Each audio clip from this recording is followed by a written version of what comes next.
Up next on Sci-Fi Fantasy, Freddy Krueger.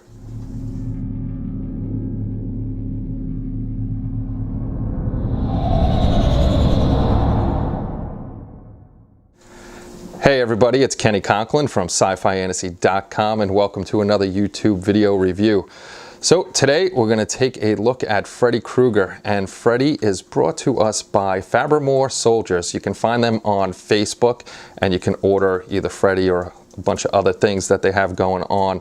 So this guy's going to be in 75mm. He's going to be a small little itty bitty Freddy Krueger. So not too scary.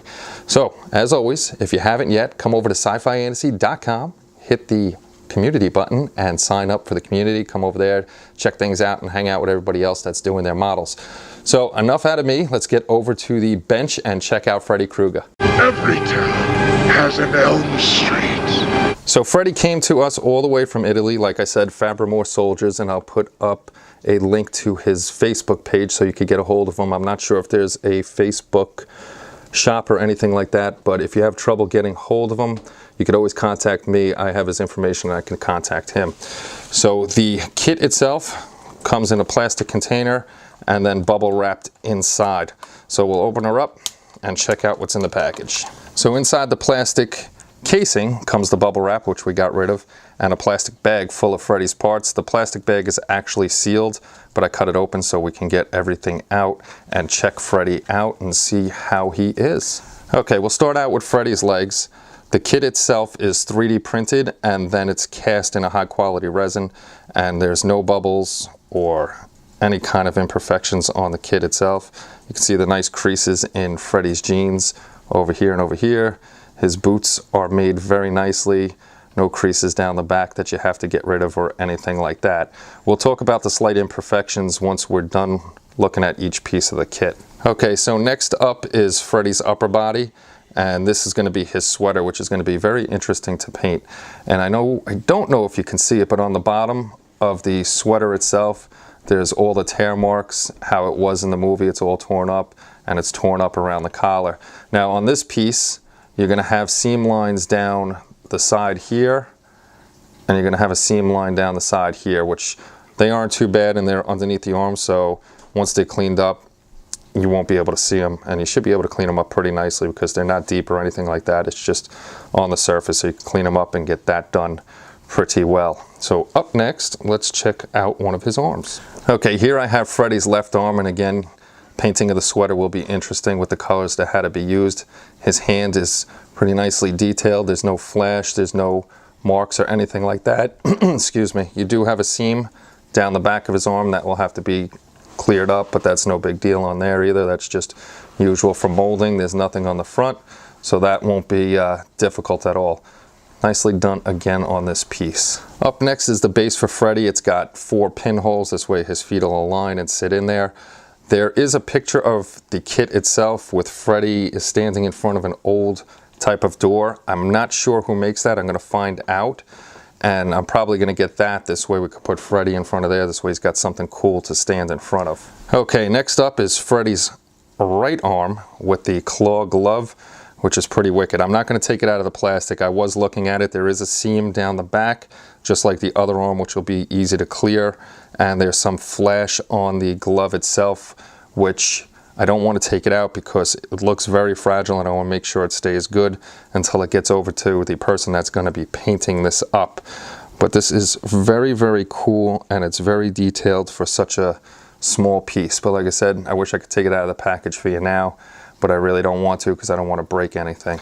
And last but not least is Freddy's head, which is very small and hard to see on camera, but he is highly detailed with all his burns on his face.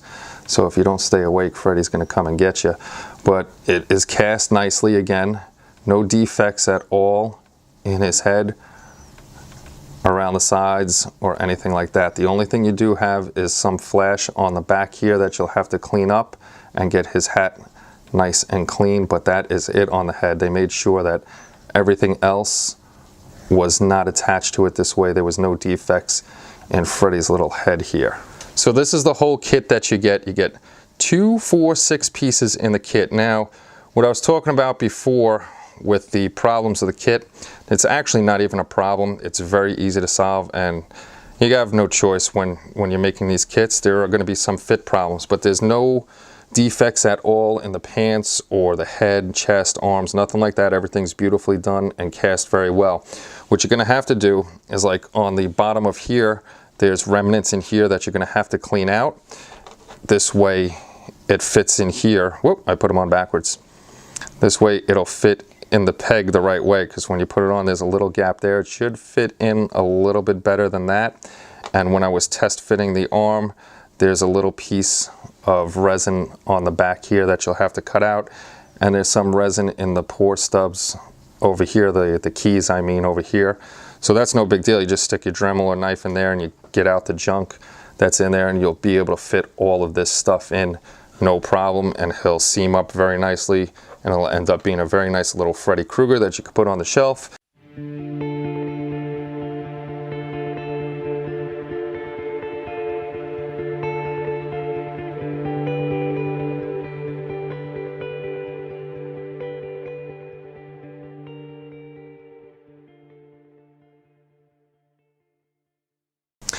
So that's it for this review for the Fabrimore Soldiers Freddy Krueger in 75mm scale. Now, I bought this one. This wasn't sent over for review by Fabrimore Soldiers.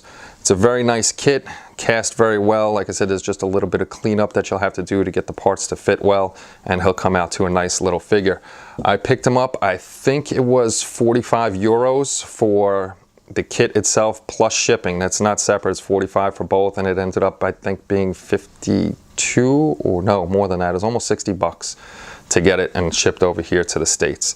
So that's it on this kit. And this isn't going to be painted up by me. This is actually going to be shipped out to my buddy Joe Hudson, and actually here's some of his paint work that he's doing, or has done I should say, and it's going to go over to him. He's going to paint it up and we'll get to see it in the future. So thank you again for everybody stopping by. If you have any questions or comments, or you want to know where to get him and you need to get in contact, let me know if you can't, and I'll get you over to where you have to get this guy out. And I know there's what was it from Stephen King? Pennywise. He has a Pennywise, the new Pennywise, not the old one, which I got to get to, which would be pretty cool. So if you have any questions or comments, throw it in the comment section below, and I'll get back to you as quickly as possible, as I always do. Thanks for stopping by, everybody. Don't forget to hit the subscribe button and the little notification icon before you go, and we shall see you all soon. Take care, and bye-bye.